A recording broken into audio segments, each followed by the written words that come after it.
मत्स्य संपद मेला होगा जाऊँगी आमर प्रिय मुख्यमंत्री माननीय श्री मोहन चरण माझी ताको उद्घाटन करेंगे 3 दिन चलो से लास्ट दिन राज्यपाल जी विभिन्न मंत्री माने जी एवं विशेष बड़ कथा हूँ राज्यर विभिन्न जगह जिलूर पाखा ब्लक रु पाखापाखि 10,000 अधिक चाषी ए समागम हम समावेत हे एवं विभिन्न राज्यों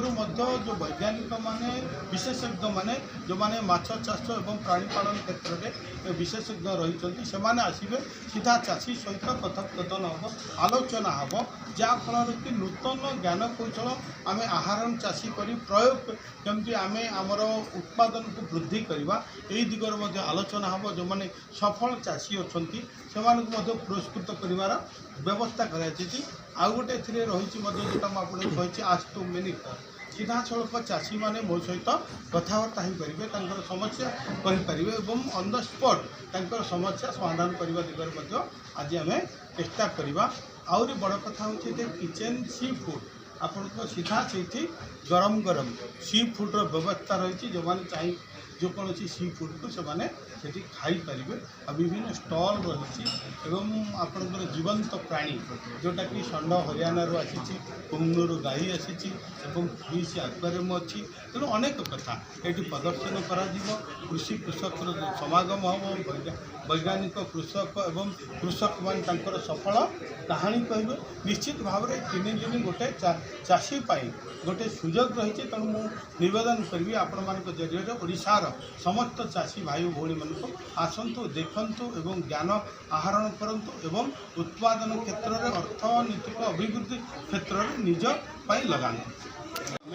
टेंडर कर दायित्व देती पैसा आमर विभाग खर्च करुँचा जोटा पाखापाखि 60 कोटी टंका विनिमय जो हाइजेनिक फिश मार्केट पांड्याठार होगा जाऊँ द्वितीय कथा जोटा कही बालेश्वर बस्ताठार 84 लाख टंका विनिमय बर्तमान से हाइजेनिक फिश मार्केट कर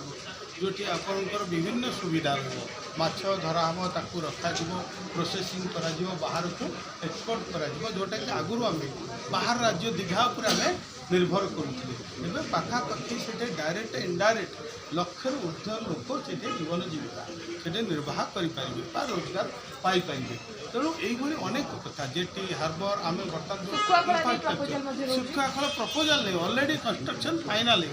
आम केवल इनाग्रेसन करवा आपणकर गोपालपुर जो गले पाखापाखि 14-15 कोटी टंकार आप जो गोपालपुर जाऊे गंजाम पूर्व जो देखिए से सुखाखलार व्यवस्था करा जोटा कि ड्राई फिश को आम केमती प्रोसेसिंग करवा बहुत दिन रखिपर एवं ताको बाहर को रप्तानी कर जुगर माछ उत्पादन सहित रप्तानी बिक्री बटा बजार समस्त प्रकार सुविधा वर्तमान मत्स्यजीवी करा जोटा कि आमर विभिन्न 2टी डबल इंजिन 2टा डबल योजना प्रधानमंत्री मत्स्य संपद योजना मुख्यमंत्री मत्स्यजीवी कल्याण योजना जहाँ फल कि पोखरी खोलवा आरंभ कर माछ जाँला छाड़ा एवं ताकू बिक्री बटा करवा साइति रखा प्रोसेसिंग करवा जमी बरफ कल कथा कहतु आपंकर फीड मिल कथा कहतु से 50 ରୁ 60% पर्यंत सब्सिडी व्यवस्था कर आप बरफ कल कथा कहतु आपंकर मिल कथा कहतु जो दाना तैयारी कथा कहतु इन्सुलेटेड फैन कथा कहतु आम प्रत्येक कथा आम लोक करूँ जो लोक चाहिए जे योग्य हिताधिकारी होगा निश्चित भाव में सरकार को देगा